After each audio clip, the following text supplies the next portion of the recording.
નમસ્કાર દર્શક મિત્રો, હું હર્ષ પરમાર સહયોગ દ્વારા પ્રસ્તુત ન્યૂઝ 20 ગુજરાતીમાં આપ સૌ દર્શક મિત્રોનું હાર્દિક સ્વાગત કરું છું। જોઈએ આજના મુખ્ય સમાચારો।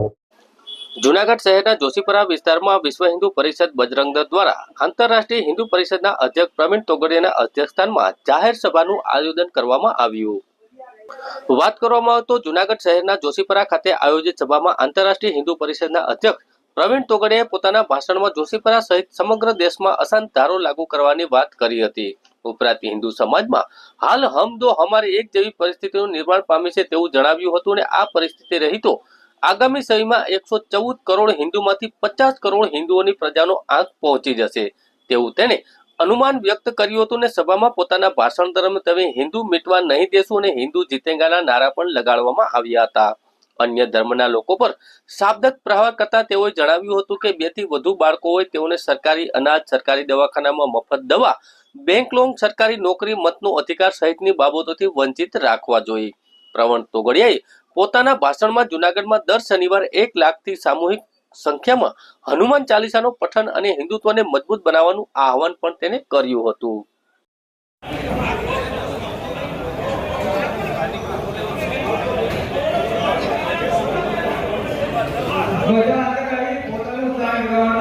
परिषद गुजरात के अध्यक्ष और राष्ट्रीय मंत्री रणछोड़भाई भरवाड़, संगठन मंत्री निर्मल सिंह खुमाण, जयसुखभाई बुटाणी, राजूभाई राठौड़, गौरव सुखानंदी और बड़ी तो जूनागढ़ में क्यों नहीं?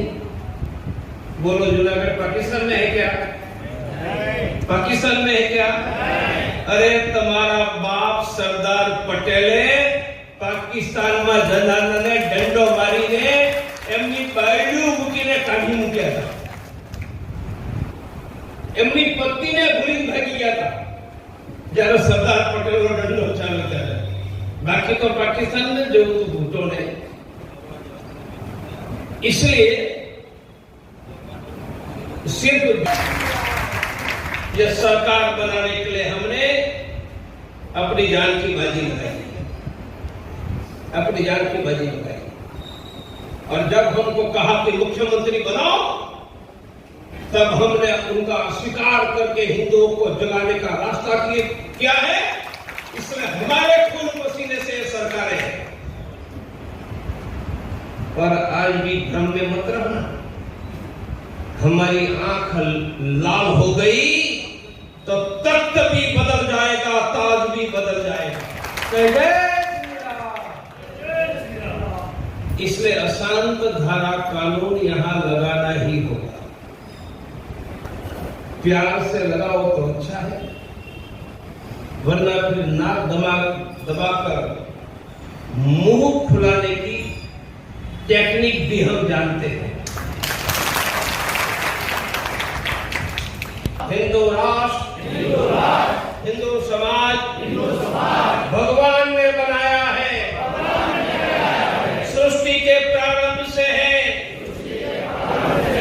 दिव्य है। 2000 वर्ष पहले पूरी दुनिया में हिंदू था, आज दुनिया में हिंदू नहीं है। वो हिंदुओं की हत्या, लूट, धर्मांतर, पलायन हुआ है। भारत में हिंदू जनसंख्या घट रही है। आजादी के समय 86% हिंदू, आज घटकर 78% हिंदू। अगले 75 वर्षों में हिंदू घटकर 48%, माइनॉरिटी अल्पसंख्यक हो सकता है। हमारा संकल्प सुरक्षित हिंदू, भारत में हिंदुओं को सुरक्षित रखने के लिए हिंदुओं का बहुमत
जब हमने राम मंदिर का नेतृत्व संभाला, हमने संकल्प किया कि मंदिर बनेगा।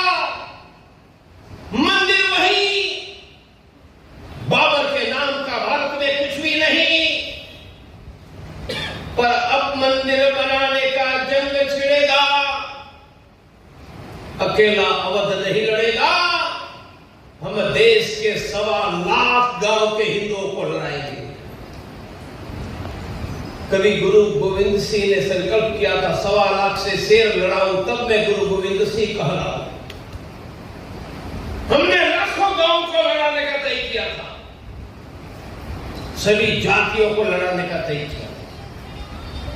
पिछले 40 साल में लाखों गांव में हम 12 बार गए, करोड़ों लोगों के घर में 5000 वर्ष के इतिहास में लाखों गांव के लोग अयोध्या आए, हमने बाबर का नामो निशान मिटा दिया। आज तक मंदिर टूटते थे, मंदिर तोड़कर मस्जिद बनती थी, हमने बाबर की मस्जिद को तोड़कर उनकी छाती पर भव्य राम मंदिर बना दिया। आज जो मंदिर बना है ये पत्थर से बना है। पत्थर गढ़ने में 10-20 वर्ष लगते हैं। जमीन तो 2022 में मिली, पत्थर आया कहां से? ये सरकार हिंदुस्तान को बताए पत्थर आया कहां से? 1989 में हमने सवा रुपया मांगा था 8 करोड़ लोगों से। पैसे हमारे पास 9 करोड़ आए थे 1989 से। तब से पत्थर खरीद करके, जब जमीन नहीं थी तब डिजाइन बनके पत्थर गढ़ने का काम कर रहे थे।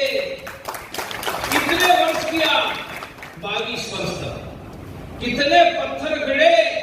ध्यान से सुनो, कितने पत्थर गढ़े? 60,000 घन फीट, 60,000 क्यूबिक फीट। और जब सुप्रीम कोर्ट ने जमीन दे दी, हमने ये सभी 60,000 घन फीट मंदिर बनाने के लिए सौंप दिया। उनको तो क्रेन से पत्थर लगाने का ही काम करना था। भरने का काम तो 22 साल तक हुआ, और आज जो मंदिर बना है बस 8 करोड़ हिंदुओं के 1.25 रुपया पसीने के 1.25 रुपया का स्मारक है। ધારો જુનાગઢમાં લગાવીને હિન્દુઓના મકાન બીજા ન ખરીદે એવું કરે। સૌથી પહેલા અમદાવાદમાં અસાન ધારો લાવવાનું કામ મેં જ કર્યું હતું, કાયદો બનાવડાવીને। ત્યાર પછી વડોદરા સહિત અનેક શહેરોમાં અસાન ધારો છે, તો જુનાગઢમાં કાયદો લાવવામાં કોઈ તકલીફ નહીં હોવી જોઈએ। હું પ્રશાસનને કહું છું કે અસાન ધારો લાવો, હિન્દુઓના ઘરોની રક્ષા કરો। કારણ કે મારા બેટા પહેલા ડબલ પૈસે કોઈ ઘર ખરીદે અને એક ઘર ખરીદવું એટલે અડધી કિંમતે હિન્દુઓએ ભાગી જવાનું। આ તો હવે નહીં થવા દી। કોઈ હિન્દુ ઘર ખાલી કરીને ભાગશે નહીં, અડધી કિંમતે ઘર વેચશે નહીં। અસાન ધારા તરત લાવો, એનો અમલ કરો, અને એકલું જુનાગઢ નહીં, ગુજરાતના કોઈ પણ શહેરમાં અસાન ધારાની જરૂર હશે, આંતરરાષ્ટ્રીય હિન્દુ પરિષદ, રાષ્ટ્રીય બજરંગ દળ એક પગે ઉભા રહીને એનું પાલન કરાવી હિન્દુઓના ઘરબાર, સંપત્તિ અને બહેન બેટીઓની પૂરી તાકાતથી રક્ષા કરશે। લાગુ ન થાય એની એક યોજના છે, વસ્તી વધારા નિયંત્રણનો કાયદો કરો। એટલે ત્રીજું અબ્બુજાન, ચચ્ચુબાન, કચ્ચુજાન, ભગુજાન, વસ્તી વધતી જ અટકી જાય તો ખરીદવા ક્યાંથી આવશે? એટલે આ કરાવી જ દેવાનો છું કે અસાન ધારાની જરૂર, સંખ્યા એની વધારે આપણે ઘટતવા થાય ને, વધવા નહીં દેવાની એની। એ નિર્ણયને હું ટેકો આપું છું। એટલે મારું સૂત્ર છે 3 બચ્ચે હિન્દુ સચ્ચે। જે 3 બાળકો પેદા કરે હિન્દુ વીર, અને આગળ જતા એમાં કોઈ ગરીબ ત્રીજું બાળક પેદા કરશે તો એને ભણવાની બાળકની ફીના પૈસાની વ્યવસ્થા હું કરવાનો છું। ક્યાંથી લાવવા? આપણે એની સ્કૂલમાં ફી સીધી ભરી દેવાની વ્યવસ્થા કરવાની છે। તાજેતરમાં આરએસએસ હું આરએસએસ એના સરસંઘ ચાલકના કોઈ કામ ઉપર કોઈ ટીકા નહીં કરું. પ્રવીણ તોગડિયા વચન આપે છે કે ક્યારે મસ્જિદે જશે નહીં, મુલ્લા મૌલવીઓને મળશે નહીં, અબ્બુજાન ચચુજાન કરશે નહીં, અને હિન્દુઓનો પ્રશ્ન આવશે તો પૂરી તાકાતથી ઉભા રહેશે. બાકી સંગઠનો જે કરવું હોય એ કરવાનું સ્વાતંત્ર્ય છે, એ આપણા જ છે, એટલે હું કોઈની ટીકા નહીં કરું. કેન્દ્ર શરૂ કરી આંતરરાષ્ટ્રીય હિન્દુ પરિષદ એ મંદિરોની ચિંતા થાય એવી व्यवस्था કરશે.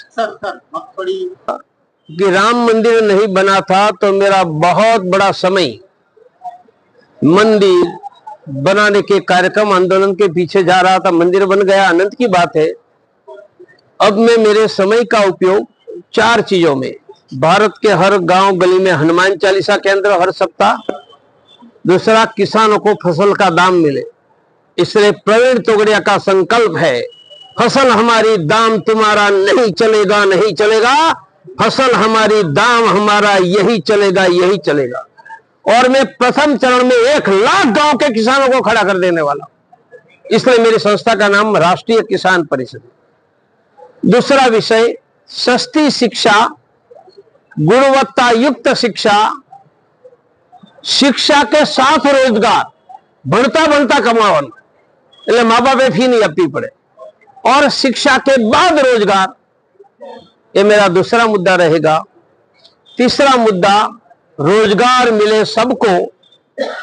इनमें अलग अलग टेक्निक है. उदाहरण के नाते हम प्याज, गुजराती में डूंगली 20-25 रुपए किलो बेचेंगे, पर उनको डिफ्रोज करके विदेश में भेजेंगे तो 1 किलो डूंगली का 60 रुपया मिलेगा, या प्रोसेस का 15 रुपया मिलेगा, तो डबल दाम मिलेगा. हम मूंगफली बेचेंगे तो 1200 रुपये में मूंगफली का पीनट बटर बनाकर भेजेंगे तो यही मूंगफली का 3000 रुपया मिलेगा. मैं ऐसी 1000 योजना बनाकर रोजगार में, गांव गांव में ट्रेनिंग, व्यवसाय करने का पैसे मैं दूंगा, मदद करूंगा. आप कहेंगे पैसे कहां से लाऊंगे, मेरे पास तो है नहीं. राम मंदिर के लिए किसने पैसे दिया था? हिंदुओं ने दिया था ना. अभी कुंभ में मैंने 1.25 करोड़ लोगों को लाया, किसने पैसे दिया? हिंदुओं ने. तो हिंदू मुझे पैसे देगा, मैं रोजगार की व्यवस्था धूम धूम करके लेकर निकलने वाला.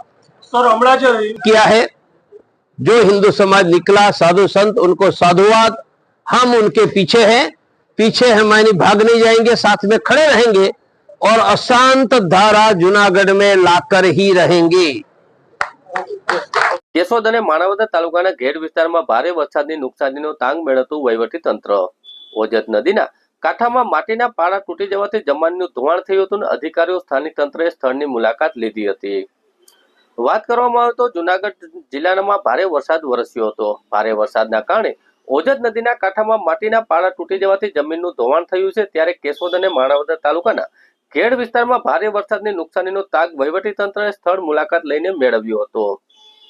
જૂનાગઢ જિલ્લામાં કેશોદ, માણાવદર, વંથલી અને મેંદરડા તાલુકામાં અંદાજે 10 થી 14 ઇંચ વરસાદ વરસ્યો હતો, જેના કારણે ઓજત અને અન્ય નદીમાં ભારે પૂર આવ્યા હતા. કેશોદ અને માણાવદર તાલુકાના ઘેડ વિસ્તારમાં નદીનું પાણી માટીના પાળા પરથી ઓવરટોપિંગ થઈને લીધે ઓજત નદીના કાંઠે આવેલા ખાતેદારોના ખેતરોમાં માટીના પાળા તૂટી ગયા હતા. જેમાં ઘેડ વિસ્તારમાં ઓજત નદીના કાંઠે આવેલા કેશોદ તાલુકાના બામણાસા, બાલાગામ, ઇન્દ્રાણા, માણાવદર તાલુકાના કોયલાણા, મટિયાણા, આમલિયારા તેમજ પાદડી ગામે 3 ખેડૂત ખાતેદારના ખેતરમાં માટીના પાળા તથા મોવાણા ગામે તળાવનો માટીનો પાળો ઓવર થવાના કારણે પાક ધોવાઈ ગયો હતો. કેશોદ તથા માણાવદર તાલુકાના બાકી રહેલા ગામમાં પાળા અને કચેરીના તાંત્રિક સ્ટાફ દ્વારા 23 અને 24 ઓગસ્ટના રોજ સ્થળ મુલાકાત કરવામાં આવી હતી. જે જગ્યાએ સર્વે થઈ ચૂક્યો છે ત્યાં ખાતેદારોની રજૂઆત મુજબ મોદી બંધ કરવા સારું સરકાર દ્વારા દરખાસ્ત કરવામાં આવી છે. હાલ કેટલીક અસરગ્રસ્ત જગ્યાએ પહોંચી શકાય તેવી સ્થિતિ ના હોવાથી વિસ્તારમાં ઓછા પાણી હોય ત્યાં તંત્ર દ્વારા સ્થળ મુલાકાત કરી સર્વે હાથ ધરવામાં આવ્યો હતો. જૂનાગઢ શહેરમાં પ્રિન્સિપલ ઓફ કેટલના શ્લોક સાથે મહાનગરપાલિકા સંચાલિત ગૌશાળામાં રાજુભાઈ રાવલ દ્વારા 80 કિલોગ્રામ ઘાસચારાનું ગૌશાળાને દાન આપવામાં આવ્યું. દાન પૂર્ણ કરવા અર્થે જાહેરમાં ઘાસચારો ન નાખવા મહાનગરપાલિકા સંચાલિત ગૌશાળાને દાન આપવાની પોતે અપીલ કરી હતી. જૂનાગઢ મહાનગરપાલિકા જૂનાગઢ શહેરને સ્વસ્થ રાખવા તેમજ રખડતા ભટકતાને જાહેર માર્ગો ઉપર અટરૂપ થતા ગૌવંશને અટકાવવા પ્રયત્નશીલ છે, પરંતુ શહેરીજનો દ્વારા દાન પૂર્ણ કરવા અર્થે જાહેરમાં અનધિકૃત ઘાસચારો વેચતા ઇસમો પાસેથી અનધિકૃત ઘાસચારો લઈ જાહેર માર્ગો પર ગૌવંશને આપવામાં આવે છે, જેના કારણે આસપાસના વિસ્તારમાં ગંદકી ફેલાય છે તેમજ જાહેર માર્ગો અથવા જાહેર સ્થળોમાં ગૌવંશ અડચણરૂપ બને છે। ત્યારે જૂનાગઢ મહાનગરપાલિકાના કમિશનર તેજસ પરમારની સૂચના મુજબ નાયબ કમિશનર ડીજે જાડેજા તથા જયેશપી વાંઝા દ્વારા જૂનાગઢ મહાનગરપાલિકાના હદ વિસ્તારમાં રખડતા ભટકતા અને જાહેર માર્ગો ઉપર અડચણરૂપ થતા ગૌવંશને અટકાવવા અને જાહેર અનધિકૃત ઘાસચારા વેચતા ઇસમોને પકડવા માટે સતત કાર્યવાહી કરવામાં આવે છે। જાહેરમાં ઘાસચારો વેચવા અથવા નાખવા પર પ્રતિબંધ પણ ફરવામાં આવેલો છે। ત્યારે જૂનાગઢ મહાનગરપાલિકા દ્વારા શહેરમાં રખડતા ભટકતા ગૌવંશને પકડી મહાનગરપાલિકા સંચાલિત ગૌશાળામાં રાખવામાં આવે છે। ત્યારે આ ગૌશાળામાં હાલ 596 ગૌવંશ રાખવામાં આવે છે, જેમાં મહાનગરપાલિકા સંચાલિત ગૌશાળામાં રાજુભાઈ રાવલ દ્વારા 80 કિલોગ્રામ ઘાસચારાનું દાન આપવામાં આવ્યું હતું। પોલીસ સ્ટેશનમાં ઉમરાળા ગામની સીમ વિસ્તારમાં સોલાર પ્લાન્ટમાં રાત્રિ દરમિયાન ધાડ પાડી સોલાર પ્લેટોને પાઇપ વડે તોડી નાખી મોટી નુકસાની કરનાર આરોપીને ગણતરીની કલાકોમાં અમરેલી ખાતેથી પકડી પાડતી crime branch Junagadh. Bilkha police સ્ટેશનમાં ઉમરાળા ગામની સીમ વિસ્તારમાં આવેલા સોલાર પ્લાન્ટમાં રાત્રે ધાડ પાડી આરોપીઓએ લોખંડના પાઇપો વડે આશરે 220 સોલાર પ્લેટો તોડી નાખી હતી, જેનાથી 21,57,000નું નુકસાન થયું હતું। ઉપરાંત આરોપીને ઇન્વર્ટરના સ્ટેન્ડર્ડના 8 પાઇપો કિંમત રૂપિયા 3,000 ચોરી ગયા હતા અને આ ઘટનાના આરોપીઓ વોચમેનને ગાળો આપી જાનથી મારી નાખવાની ધમકી પણ આપી હતી। જૂનાગઢ રેન્જના પોલીસ મહાનિરીક્ષક નિલેશ જાંજવાડે પોલીસ અધિક્ષક સુબોધ વડોદરાના માર્ગદર્શન હેઠળ ક્રાઇમ બ્રાન્ચ જૂનાગઢની ટીમ ટેકનિકલ સોર્સની મદદથી ગણતરીની કલાકોમાં 3 આરોપીને અમરેલીથી ઝડપી લીધા હતા। પોલીસ ઇન્સ્પેક્ટર જે પટેલના નેતૃત્વ હેઠળ પોલીસ સબ ઇન્સ્પેક્ટર ડીકે સરવૈયાની ટીમે આરોપી પાસેથી ચોરાયેલો મુદ્દામાલ કબજે કર્યો હતો અને ગુનામાં વપરાયેલા હથિયારોનું વાહન કબજે કરવાની કાર્યવાહી ચાલુ છે।